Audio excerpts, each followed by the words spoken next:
first Gears kind of felt like an insurgence. It felt like 4 guys kind of going behind enemy lines, maybe taking out some Locust here and there, and we really wanted to ratchet that up in the sequel and kind of give the feeling of all-out war. Incoming! And we have these scenarios now in which hundreds of Locusts are attacking the player, and giant creatures are bearing down on him, and we basically built the game around this idea of water cooler moments, so that every 5 to 10 minutes there's something memorable going on outside of the core loop of combat, because we really want players to feel like they're playing a Hollywood blockbuster experience, start to finish.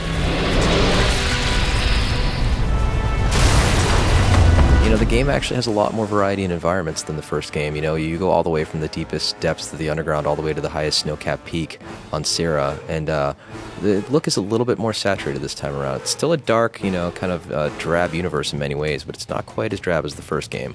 The story, however, that's a little bit darker this time around. So in Gears 1, we felt like we had a very good formula that worked very, very well. The game was very successful, but we as creatives and perfectionists never want to stop working on all of that. So in Gears 2, we implemented this idea first and foremost of stopping power, so that if a player is getting shot by bullets, he will physically slow down, which will reduce the amount of players rolling into each other and shotgunning, which we were honestly never big fans of.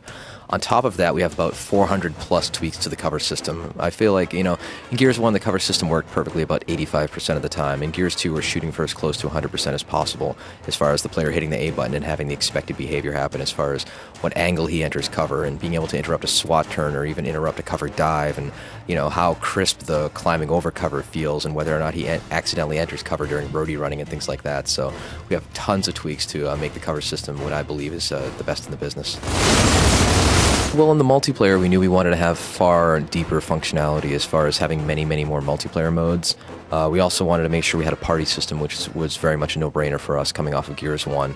And adding things like photo mode and having better achievement tracking, having a war journal and things like that.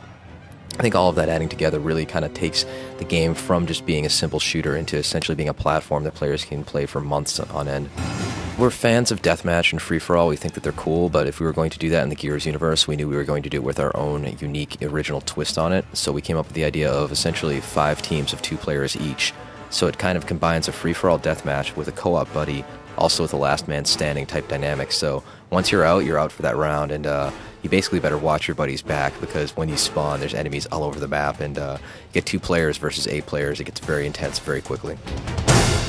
Essentially, in Gears 2, the player has a lot of different ways he can use the chainsaw. In the campaign mode, he can use it to cut through certain areas to get to new locations. If you have an enemy that has a chainsaw, you can engage in a chainsaw duel in which you hit the B button as fast as possible, and whoever has the highest average wins that and saws the other person. And you can also come in from behind, flip your chainsaw up, and cut them from down low all the way up high, which is not pretty. When you knock an enemy down in Gears 2, they go on all 4s, and then they start trying to crawl away from you. And when you get up close to them, basically every single colored button will do something to him. So A will take that person hostage, and X will do a curb stomp. B does a quick melee bash and finishes them off, and Y does kind of a very extended, kind of panache-filled execution move. We wanted to give players just multiple options when their enemies are taken down, so they can quickly finish them off, or if they want to showboat, they can do that as well. We're really upgrading the arsenal in Gears 2 so that when players take somebody hostage, they have this great semi-automatic pistol they can take enemies out with. We have the Scorcher, which is a great flamethrower, which is amazing to blind fire with, by the way.